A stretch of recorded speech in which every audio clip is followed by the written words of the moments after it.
Next நேயர்களுக்கு என்னோட அன்பான வணக்கங்கள்.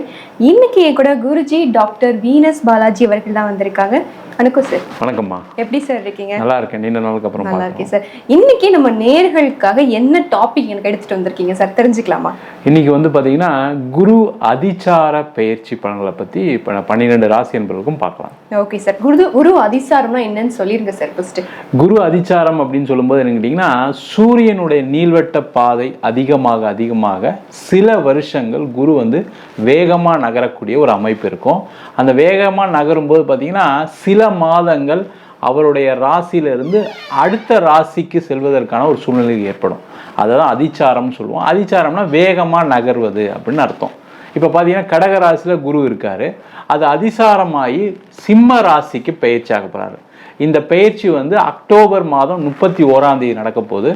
அதில் இருந்து அடுத்த ஜனவரி மாதம் 24ஆம் தேதி வரைக்கும் சிம்ம ராசியிலே இருந்து ஒரு மினி குரு பயிற்சி அப்படின்னு சொல்லலாம்.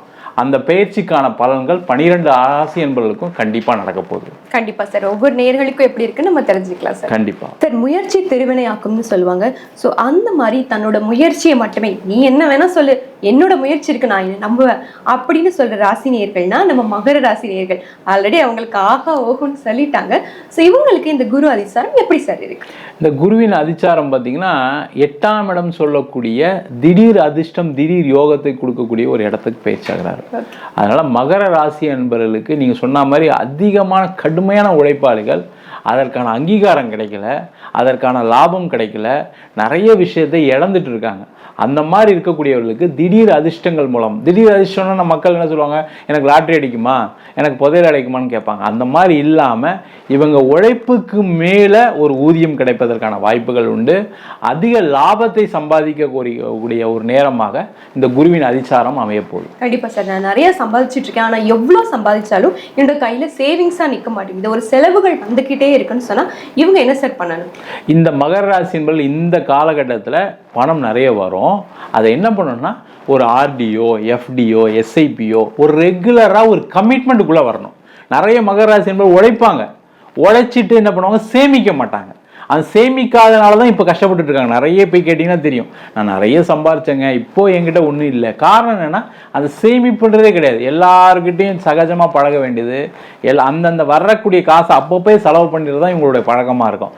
அந்த மாதிரி இல்லாமல் ஒரு சேமிப்புன்ற ஒரு விஷயம், ஒரு இன்சூரன்ஸ் பாலிசியோ ஒரு மெடிக்கலோ ஏதோ ஒரு வகையில் பணத்தை சேமிக்கிறதுக்கான ஆரம்ப காலமாக இந்த காலகட்டம் இருக்கும். அதற்கான முயற்சிகள் செய்யலாம். கண்டிப்பாக சார். எனக்கு தொழில் நல்லா தான் இருக்குது, ஆனால் என்னதான் தொழில் நல்லா இருந்தாலும் நான் ஒரு கணவனாக இருக்கட்டும், மனைவியாக இருக்கட்டும், எங்களுக்குள்ள ஒரு சின்ன பிரச்சனை இருந்துக்கிட்டே இருக்குது. அதாவது மௌனமான சண்டைன்னு சொல்லுவாங்க. அந்த மாதிரி இருக்கிறவங்களுக்கு என்ன சார் சொல்லுவாங்க? இந்த மகர ராசி என்பவர்களுக்கு அந்த சண்டைகள் எல்லாமே விலகக்கூடிய நேரம். அந்த மௌனமான சண்டை என்னன்னு கேட்டிங்கன்னா, லைஃப்பில் இப்படியே இருக்குமே, ஒரு 5 வருஷமாக பெருசாக சம்பாதிக்க முடியலையே, 5 வருஷமாக ஒரு ப்ரமோஷன் இல்லையே, 5 வருஷமாக தொழிலில் லாபம் இல்லையே, நிறைய கடன் தானே கட்டிகிட்டு இருக்கோம் அப்படின்னு தெரியும். மகர ராசியை பற்றி எப்பவுமே உழைப்பில் கண்டிப்பாக ஜெயிச்சிருவாங்க தெரியும். பட் இருந்தாலும் அது ரிட்டர்னில் ஒன்றும் பார்க்கல இல்லையா, அதில் பெருசாக அனுபவிக்கல இல்லையா. அதனால் என்னென்னா எப்பவுமே சின்ன சின்ன சண்டைகள் இருக்கும். அதெல்லாம் தீரக்கூடிய ஒரு நேரமாக இந்த காலகட்டம் அமைய போகுது. கண்டிப்பாக சார். நான் எல்லாத்தையும் பார்த்துட்டேன், ஃபேமிலி பார்த்துட்டேன், பணம் பார்த்துட்டேன், ஆனால் நான் என்ன பண்ணிட்டேன், என்னோட ஹெல்த்தை மட்டும் அப்படியே கொஞ்ச நாள் பார்க்காம விட்டுட்டேன். அப்படி இருக்கிற நேர்களுக்கு எப்படி சார் இருக்கு? இந்த மகர ராசி என்பவர்களுக்கு முக்கியமாக சொல்ல வேண்டிய கேள்வி கேட்டீங்க. 100% இன்னும் அதிகமான ஹெல்த்தில் கேர் எடுத்துக்கணும். ஏன்னா 8ஆம் இடத்துல வரும்போது பார்த்தீங்கன்னா நிறைய மகர ராசி என்பதற்கு சுகர் ப்ராப்ளத்தினால ஒரு விபரீதம் நடப்பதற்கான ஒரு வாய்ப்புகள் உண்டு. அதனால் ரொம்ப கேர்ஃபுல்லாக இருக்கணும். எங்கேயா சின்ன சின்ன அடிப்பட்டா கூட சுகர் இருக்குன்னா உடனே அதுக்கான ட்ரீட்மெண்ட் எடுத்துக்கணும். இல்லைனா அதிகமான பிரச்சனைகளை சந்திக்கக்கூடிய ஒரு நேரமாக இருக்குது. கேர்ஃபுல்லாக இருக்கணும். கண்டிப்பாக சார். எனக்கு 50 வயசு ஆயிடுச்சு, இல்லை நான் ஒரு பெண்ணாக இருக்கிறேன், எனக்கு எப்படி சார் இருக்கு? இந்த பெண்ணாக இருக்காங்க, 50 வயசு ஆயிடுச்சு, என்ன நிலைமையில் இருந்தாலும் சரி, அவங்களுக்கு ஒரு பெரிய எதிர்காலம் இதுக்கு அப்புறம் தான் இருக்கே. லைஃப் எப்போ சார் ஆரம்பிக்குது அப்படின்னு கேட்டால் 50 இல்லை, 60 இல்லை, 80 கூட இருக்கட்டும். இந்த குருவின் அதிசாரம் ஆனதுக்கு அப்புறம் தான் லைஃப்பில் ஒரு பெரிய சேஞ்சே இருக்குது. பாசிட்டிவ் நோட்டுக்கு போகிறாங்க. அப்படி இருக்கக்கூடிய காலகட்டத்தில் அது பெண்களாக இருக்கும்போது இன்னும் பெரிய ஒரு விஷயத்தை கொடுக்கும். ஏன்னா பெண்களாக இருந்து நிறைய பிரச்சனைகளை சந்தித்து கடுமையாக கஷ்டப்பட்டாங்க.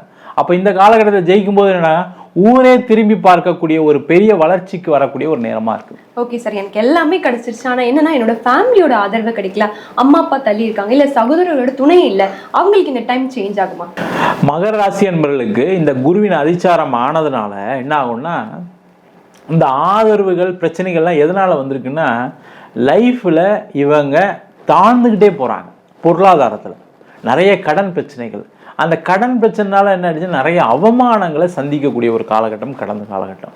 அதனால் இவங்களுக்கு ஒரு நல்ல பேர் இல்லை. ஆனால் இந்த குருவின் அதிசாரத்துக்கு அப்புறம் என்ன ஆகுனா, ஒவ்வொரு லெவல்லையும் இவங்களுடைய வளர்ச்சியை மற்றவங்க பார்ப்பாங்க.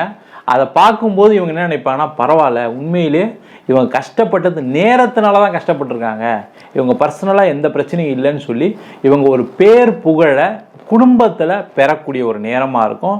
ஒரு மிகப்பெரிய அங்கீகாரம் இவங்களுக்கு காத்துட்டு இருக்கு. கண்டிப்பாக சார். இவங்க கவனமாக இருக்க வேண்டிய விஷயங்கள்ல சிலது இருக்கும்ல, அதையும் சொல்லிடுங்க. இவங்க கவனமாக இருக்கக்கூடிய விஷயங்கள் என்னென்னா, பணம் வரும், சம்பாதிப்பாங்க. அந்த சம்பாதிக்கிற காசை என்ன பண்ணணும், ஒரு பார்ட் சேவிங்ஸும் ஆரம்பிக்கணும், ஒரு பார்ட் கடனும் கட்டணும்.